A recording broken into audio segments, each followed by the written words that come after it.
महाकवि कालिदास का ज्योतिष दर्शन। महाकवि कालिदास की विद्वता और बहुमुखी प्रतिभा ने विश्व के समस्त विद्वानों को आकर्षित किया है। संस्कृत से लेकर अन्य भाषाओं के विद्वान भी उनकी मुक्त कंठ से प्रशंसा करते हैं। उनके ग्रंथों में चारों पुरुषार्थ, धर्म, अर्थ, काम और मोक्ष, अर्थशास्त्र, कामशास्त्र, संगीत, दर्शन, इतिहास, भूगोल एवं ज्योतिष के साथ साथ अन्य विषयों का भी समावेश मिलता है।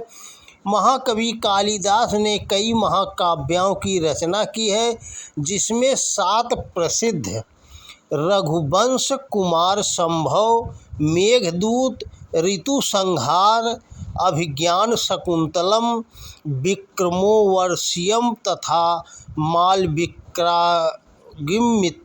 इन ग्रंथों में यत्र तत्र ज्योतिषीय प्रयोग महाकवि के ज्योतिष प्रेम को प्रकट करते हैं। महाकवि ने काव्य रचना के साथ जहाँ आवश्यकता हुई वहाँ स्पष्ट रूप से ज्योतिष संदर्भों को समायोजित किया। अपने ग्रंथों में महाकवि ने नक्षत्र, तारा, तिथि, मुहूर्त, अयन, ग्रह दशा, रत्न, ग्रह शांति, शकुन, यात्रा, स्वप्न, राजयोग, ग्रहों की उच्चता, नीचता, वक्रत्व, मार्गत्व, ग्रहण, संक्रांति, ग्रहों का योग, काल विधान, पुनर्जन्म, भवितव्यता आदि का प्रसंगवश वर्णन किया है। अभिज्ञान शाकुंतलम के मंगलाचरण में भगवान शंकर की अष्टमूर्तियों में सूर्य चंद्रमा रूपी मूर्ति का उल्लेख करते हुए ये द्वेकालम विधत्तः कहकर संपूर्ण काल विधान जो ज्योतिष शास्त्र का मूल उद्देश्य है उसको उन्होंने स्पष्ट कर दिया। वस्तुतः तिथि, वार, नक्षत्र, योग तथा करण जो पंचांग है सूर्य चंद्रमा पर ही आधारित है। दिवा रात्र ही नहीं अपितु सृष्टि से लेकर प्रलय पर्यंत सूर्य चंद्रमा ही काल का विधान कर रहे हैं। ये दोनों ज्योतिष शास्त्र के मेरुदंड हैं।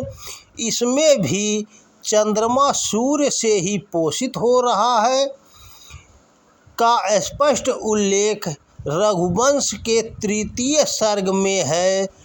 पुपोषः वृद्धि हरिदस्व दिधि तेरेनु प्रवेशाद्यु वाल चंद्रमा। किसी भी जातक की कुंडली में यदि 5 ग्रह निर्मल होकर अपने उच्च स्थान में स्थित हो तो वह जातक निश्चित ही चक्रवर्ती सम्राट होता है। ज्योतिष शास्त्र के इस कथन को महाराजा रघु के जन्म काल की ग्रह स्थिति से महाकवि ने प्रमाणित किया है। ग्रहों की प्रतिकूलता में ग्रह शांति अवश्य ही लाभदायी होती है।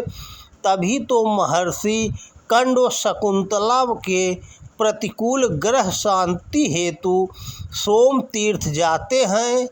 दैवमस्यः प्रतिकूलम समयुतम सोम तीर्थ गतः। विवाह के शुभ मुहूर्त आवश्यक होता है। हिमालय पुत्री पार्वती से भगवान शिव का विवाह निश्चित हो गया। तब मांगलिक कृत्य जो विवाह से पूर्व होते हैं उसको मैना ने मैत्र मुहूर्त तथा उत्तरा फाल्गुनी नक्षत्र में कराया। सप्तऋषि गणों से विवाह की तिथि पूछकर हिमालय ने स्वाति नक्षत्र में विवाह का दिन निश्चित किया। विवाह का श्रेष्ठ नक्षत्र स्वामी ज्योतिर्विदों में मान्य है।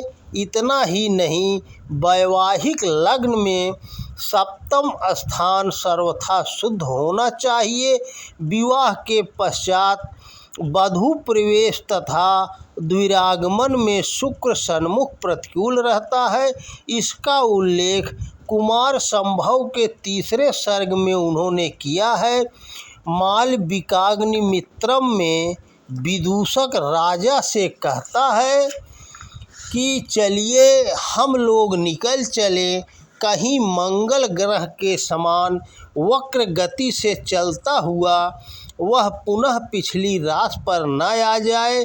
पुनः कहता है कि हे राजन, ज्योतिषियों ने कहा है कि इस समय आपका नक्षत्र प्रतिकूल चल रहा है।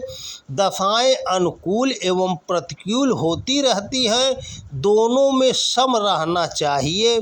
सूर्य की संक्रांति तथा अयन की चर्चा रघुवंश के 9वें सर्ग में दशरथ के मृगया प्रसंग में द्रष्टव्य है, जहाँ वर्णन है कि महाराज दशरथ आखेट करते हुए सुदूर दक्षिण दिशा में चले गए। उस दिन उत्तरायण की स्थिति बन रही थी। सूर्य उत्तर की ओर मुड़ना चाह रहे थे। उसी समय महाराजा दशरथ ने भी अपना रथ उत्तर की ओर मोड़ दिया।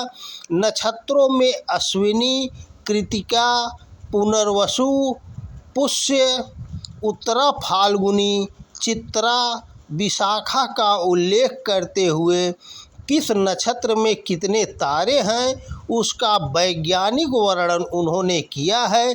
तिथियों में प्रतिपदा, अमावस्या, पूर्णिमा के साथ एकादशी का भी उल्लेख है।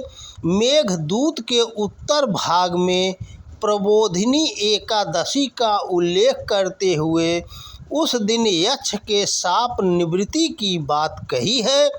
यही कारण है कि संस्कृत के अनेक विद्वानों ने इसे ही कालिदास का जन्मतिथि के रूप में स्वीकार किया। मेघों के निर्माण में धुआं, प्रकाश तथा जल तथा वायु कारण है। इसका उल्लेख उनकी वैज्ञानिक दृष्टि की ओर संकेत करता है। आषाढ़ माह में वर्षारंभ का उल्लेख मेघदूत के 2 श्लोक में कालिदास ने किया है। वर्षा के पश्चात अगस्त्य तारे का उदय होता है।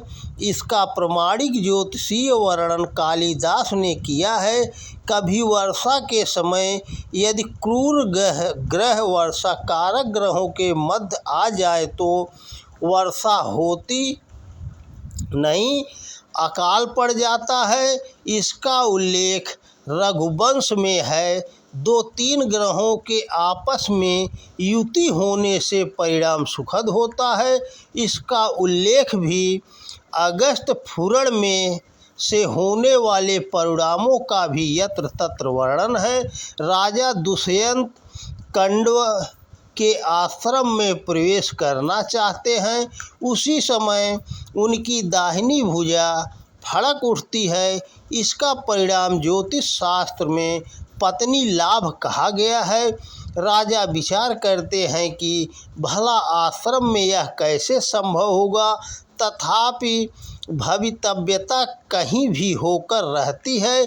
इस प्रकार वे भवितव्यता में अपना अटल विश्वास प्रकट करते हैं। रघुवंश के 14वें सर्ग में सीता जी का दाहिना नेत्र फड़कता है।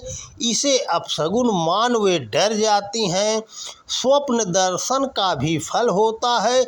इसका वर्णन रघुवंश महाकाव्य में प्राप्त होता है। अपशगुनों का विस्तृत वर्णन कुमार संभव महाकाव्य में प्राप्त होता है। जब तारकासुर युद्ध के लिए प्रस्थान करता है उस समय गिद्धों का झुंड दैत्य सेनाओं के समीप आकर ऊपर मंडराने लगता है। भयंकर आंधी चलने लगती है। आकाश मंडल जलते हुए अंगारों, रुधिरों और हड्डियों के साथ बरसने लगता है तथा दिशाएं जलती हुई प्रतीत होने लगती हैं। ऐसा लगता है जैसे दिशाएं धुआं उगल रही हैं। वर्णन है कि तब हाथी लड़खड़ाने लगे, घोड़े जमीन पर गिरने लगे, सेनाओं में कंपन होने लगा। कुत्ते इकट्ठे होकर मुख को ऊपर करके सूर से दृष्टि लगाकर कान के पर्दे को फाड़ने वाली भयंकर आवाज़ में रोने लगे। ऐसे अनेक अपशगुनों को देखकर भी तारकासुर ने प्रस्थान किया और उसका परिणाम हुआ कि वह युद्ध में मारा गया। रघुवंश में 12वें सर्ग में जब खरदूषण राम से युद्ध के लिए प्रस्थान करते हैं तो वे सुपर्णखा को आगे करके चले। उसकी नाक कटी थी, अतः यही अपशगुन हो गया और खरदूषण का विनाश हुआ। रत्नों का भी प्रभाव मानव पर पड़ता है। इसके अनेक उदाहरण महाकवि कालिदास ने दिए हैं। सूर्यकांत मणि, सूर्य की किरणों के स्पर्श से आग उगलती है, जबकि चंद्रकांत मणि चंद्र किरणों के स्पर्श से जल निस्सृत करती है। रत्न विद्ध होने से कम प्रभावी होते हैं। जैसा कि शकुंतला के सौंदर्य वर्णन में अनावृत रत्न कहा है। पन्ना, माणिक्य, पद्मराज, पुखराज आदि रत्नों का यथास्थान प्रसंगवश उल्लेख आया है।